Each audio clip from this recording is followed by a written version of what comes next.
नमस्कार, मेरा नाम है मीनाक्षी रजत और आप देख रहे हैं इंडिया डेली जम्मू कश्मीर। आज एक खबर आई, अली खामनेई की मौत हो गई है। अमेरिकी हमले, इजराइल हमले में वो मारे गए हैं और उसके बाद जगह जगह पर प्रदर्शन हो रहे हैं। तस्वीरें श्रीनगर के लाल चौक से भी सामने आई हैं, जहां इस बार शिया हो या फिर सुन्नी हो, सभी की तरफ से विरोध प्रदर्शन किया जा रहा है।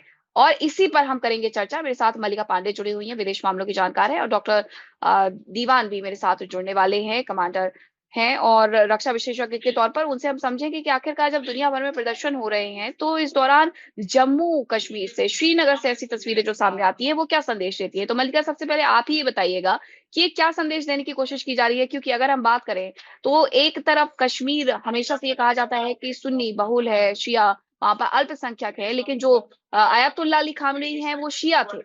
बावजूद इसके आज सड़कों पर जो विरोध प्रदर्शन हम देख रहे हैं, उसमें ना तो कोई शिया समझ में आता है, ना कोई सुन्नी समझ में आता है। दोनों ही मिलकर प्रदर्शन कर रहे हैं और उस तरीके का मातम कर रहे हैं जो मुहर्रम के 8वें दिन होता है। बिल्कुल, मीनाक्षी जी, अगर हम देखें तो खामेनी केवल एक स्टेट हेड नहीं, ईरान के स्टेट हेड नहीं, बल्कि एक स्पिरिचुअल लीडर थे। तो चाहे वो शिया हो, चाहे वो सुन्नी हो, और अगर हम अभी देखा जाए तो एक होली मंथ ऑफ रमज़ान है, आजकल रमज़ान चल रहे हैं। अभी ईरान में काफ़ी बड़ा सेलिब्रेशन खामनी ने डिक्लेयर किया था कि होगा। लोग आएँगे, लोग सड़कों में काफ़ी ज़्यादा सेलिब्रेट करेंगे रमज़ान के उसको, और बीच में ये हो जाता है। तो ये एक काफ़ी, और एक और चीज़ इसमें मीनाक्षी जी देखने लायक है कि काफ़ी ज़्यादा 3 बार टॉक्स हो चुकी हैं, चाहे वो ओमान में हो, चाहे वो जेनीवा में हो, ईरान के फॉरेन मिनिस्टर और यूएस के डेलीगेशन के बीच में। उस वक़्त पे ये सब चीज़ें होना काफ़ी ट्रबलिंग है, काफ़ी दिक्कत का है। तो इसमें कोई शिया और सुन्नी का मामला नहीं है मीनाक्षी जी, जैसे मैंने पहले भी बोला, वो एक स्पिरिचुअल लीडर थे। हर एक मुस्लिम कंट्री आज उनको मौन हम्म। कर रहा है, इंक्लूडिंग इंडिया में भी। अगर हम देख रहे हैं तो जम्मू कश्मीर में ये लाल चौक से तस्वीरें जो आ रही हैं, तो अभी सब भूल चुके हैं कि वो शिया थे या सुन्नी थे, सब ये फोकस कर रहे हैं कि वो एक स्पिरिचुअल लीडर थे। जी मीनाक्षी जी। लेकिन आपने जैसे बात भी की कि पहले दौर की जो बातचीत है वो ओमान में होती है, फिर 2 दौर की बातचीत जिनेवा में होती है। उस वक्त तक ये समझा जा रहा था, तीसरे दौर की खासतौर पर बातचीत की बात। दूसरे दौर तक तो बातचीत में कुछ सफलता हाथ नहीं लगी, लेकिन तीसरे दौर की बातचीत में जो विदेश मंत्री हैं, खासतौर पर ईरान के अब्बास अरागची, उनकी तरफ से ये कहा गया था कि बातचीत पर हम थोड़े से सहमत हैं, हम सोच रहे हैं, लेकिन वो जब तक सोचते सोचते ये बड़ा हमला हो जाता है। अब जो हम ये प्रदर्शन देख रहे हैं, लोगों के मन में गुस्सा तो है। इराक से कुछ तस्वीरें निकल करके सामने आती हैं कि बगदाद में लोग प्रदर्शन करते हुए यूएस एम्बेसी तक पहुंच जाते हैं, वहां पर तोड़फोड़ भी कर देते हैं। तो ये जो सड़कों पर विरोध प्रदर्शन की आग हम देख रहे हैं, तो कहीं ऐसा तो नहीं कि ये यूएस एम्बेसी में और भी जगह पर हम देखेंगे कि वहां तोड़फोड़ हो रही है, वहां पर लोगों की नाराजगी देखने को मिल रही है, या फिर ये जो प्रदर्शन है लोगों का खासतौर पर, वो सड़कों तक ही सीमित रहेगा?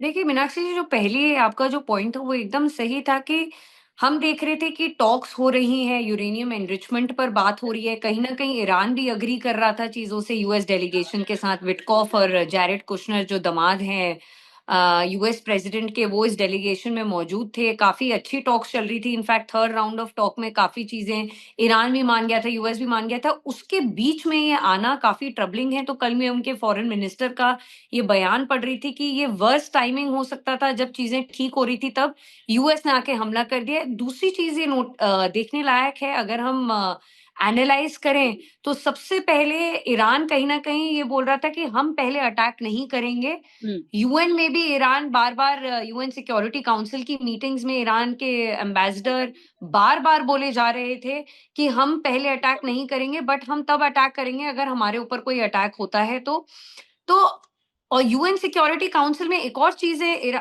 चीज ईरान ने मेंशन की थी कि आर्टिकल 2 के तहत कोई भी सॉवरेन नेशन पे आप ऐसे ही अटैक नहीं कर सकते। तो ईरान से चाहे हम अग्री करें, डिसएग्री करें, खामेनी से हम अग्री करें, डिसएग्री करें, जी। वो मैटर नहीं करता मीनाक्षी जी। ये मैटर करता है कि ईरान एक सॉवरेन कंट्री है और अमेरिका की दादागिरी अब बढ़ते जा रही है। चाहे वो वेनेजुला में देखी हमने, बिल्कुल, चाहे आप वो ये बड़ी ग्रीनलैंड बात में कह रही है देखी। मलिका कि जो अमेरिका की दादागिरी है वो हम जगह जगह पर बढ़ते हुए देख रहे हैं। वेनेजुएला हो, ग्रीनलैंड हो, मैक्सिको हो, बार बार उनकी तरफ से क्यूबा को भी धमकियां दी जाती हैं।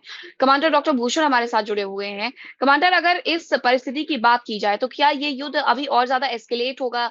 एस्केलेट बहुत जल्दी बेसिकली कर लिया गया, किसी ने नहीं सोचा था कि एक हमला शुरू होगा और 24 घंटे भीतर भी ये खबर आ जाएगी कि अयतुल्ला अली खामनेई अपने परिवार के समेत सुला दिए गए हैं मौत की नींद में। लेकिन ये खबर आ जाती है, दुनिया इसके लिए तैयार नहीं थी, इसलिए ये प्रदर्शन भी हो रहे हैं जम्मू कश्मीर से लेकर के जगह जगह तक। लेकिन क्या ये अभी एस्केलेशन और ज्यादा होगा, रिटेलिएशन और ज्यादा होगा, अमेरिका और ज्यादा भरपूर ताकत के साथ अभी अपने आप को यहाँ पर दिखाने की कोशिश करेगा, तो ईरान उसी तरीके से रिटेलिएट करेगा? क्या अभी मौजूदा परिस्थितियां समझ में आती हैं? बिल्कुल मीनाक्षी जी, ये युद्ध आगे बढ़ेगा। क्यों? जो नए अयोतुल्ला की जगह पे उनके सेकंड एल्डेस्ट सन 56 साल वाले वो आए हैं कुर्सी पे, वो भी कट्टरवादी सोच के हैं। तो वो जो उनका स्ट्रक्चर था सक्सेशन का, वो वो लागू हो चुका है, तो चीजें बदली नहीं है।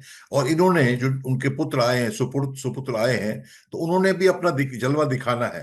तो वो भी करेंगे काम, चीज बढ़ेगी। और उसके पहले मैं आपका पहला पॉइंट जो आपने बोला कि ये हम लोग सोच रहे थे कि सब सुलझ रहा है, ओमान में हो गया, मीटिंग हो गई, जेनेवा में हो गई। मैं तो ये कहती यहां तक कहता हूं मीनाक्षी जी, ये जब ये युद्ध कल हुआ है शनिवार को, अगर वो मोसाद और सीआईए तैयार होता कि हाँ भाई अभी हम खमैनी को उड़ा सकते हैं, वो अगर तैयार होता 3 दिन पहले, तो युद्ध 3 दिन पहले हो जाता। और वो अगर बिल्कुल, तैयार और होते ये चार मुझे दिन में। लगता है कि सर, जैसे हम बात भी कर रहे थे इसके पहले भी, कि ये जो थी तैयारियों का सिलसिला थी बातचीत की आड़ में दरअसल। और ये हमने जिनेवा में जब दूसरे दौर की बातचीत हो रही थी तब देखा कि फाइटर जेट्स उस दौरान पहुंचा दिए गए, गेराल्ड को उस दौरान मूव कर दिया जाता है, 3 हफ्ते तीसरे दौर में से, भी हाँ। वही देखते हैं। हाँ। सर, इस दौरान जब हम बात कर रहे हैं तो एक बड़ा ही इंपॉर्टेंट अपडेट आ रहा है कि जहां लोग सड़कों पर उतर करके विरोध प्रदर्शन कर रहे हैं, तो खामनेई की मौत से पाकिस्तान में नाराजगी है। कराची में अमेरिकी दूतावास पर भीड़ ने हमला कर दिया है। यानी ये भीड़ सिर्फ मुझे लगता है सड़कों पर प्रदर्शन नहीं करेगी, जहां जहां पर ये प्रदर्शन हो रहा है वहां वहां पर अमेरिकी दूतावास खतरे में है, और इसी वजह से अमेरिकी दूतावास के कर्मचारियों को डोनाल्ड ट्रंप ने पहले ही वापस बुलाना शुरू कर दिया था। बिल्कुल, देखिए हर लड़ाई में ड्यू डिलीजेंस के हिसाब से, हर लड़ाई में हर देश यही करता है। चाहे वो हम्म। अमेरिका हो, इंडिया हो, कोई भी हो, भाई अपनी एम्बेसी खाली कराओ, ये सब चीजें कराओ। अभी क्या है कि आप जो कह रहे हैं, शिया जहां जहां शिया लोग हैं, तो वो तो प्रो खोमैनी है। जम्मू और हम्म। कश्मीर में भी इनकी बात, इन खबरों की बातें यहाँ पुष्टि हो रही है। तो सवाल ये है कि ये बड़ी साफ बात थी कि ट्रंप ना तो इसमें सुलह करना चाह रहे हैं, ना पहले सुलह करना चाह रहे थे, ना अब सुलह करना चाह रहे हैं। क्यों? हम्म। उनके इंटरनल रीजंस हैं, एप्स्टीन फाइल्स हैं, उनका उनका जो साख अमेरिका के अंदर गिरी हुई है, उसको दिखाने के लिए मैं बहुत बड़ा एक छत्रराज मेरे पास है, और है भी एक छत्रराज। रूस तो उलझा हुआ है यूक्रेन में, चीन उलझा हुआ है अपने इकोनॉमी को ठीक करने में। पर मुझे याद नहीं, मैंने ये बात आपके चैनल में बताई है कि नहीं। देखिए, 15 से 20 million barrels oil straight hmm. Of Hormuz से निकलता है रोज। बिल्कुल, उसमें दुनिया 20%। हाँ। दुनिया का 20%, मैं आपको हम्म। 15 से 20 मिलियन बैरल बता रहा हम्म। हूं पर डे। हम्म। पीडी, हम्म। एमपीडी। और उसके जी। अंदर से 80% जो है वो जाता है एशिया में, मतलब Asia India, country. China, Japan, south Korea. मैं हमारा जो है इंडिया का जो बजट है ऑयल इंपोर्ट का पर मंथ, $145 बिलियन है। मोटा मोटी डिफेंस बजट हमारा इंडिया का उसका डबल है। ठीक है। उसके बाद क्या है, जो ये मैं तो ये सोच रहा हूं, बिजनेसमैन ट्रम्प क्या करेंगे कि ये युद्ध लंबा खिंच जाए। क्यों? हम्म। इनके पास मोटा डंडा है, युद्ध खिंचेगा। ये जो मिडिल ईस्ट का ऑयल है, ये नलका बंद करने, होने दो बंद, हमारी बला हम्म। से कौन ट्रम्प बोलेगा? तो हम्म। 300-400 मिलियन बैरल्स ऑयल, अमेरिका के पास ऑयल रिजर्व है, एसपीआर, स्ट्रेटेजिक पेट्रोलियम और अब सर रिजर्व्स, वेनेजुएला वो भी है, वो बेचेंगे। हाँ, पर वही वेनेजुएला मैं से कह भी वो। मीनाक्षी जी, हाँ। हाँ, वेनेजुएला का हाँ। 2 लाख कैपेसिटी हाँ। खाली। हाँ। इनके पास तो हाँ। 400 मिलियन बैरल्स है इनके पास, किस अमेरिका के हम्म। पास, जो उन्होंने खरीदा है $30 पर बैरल पे। और अभी तो $100 हो जाएगा, 100।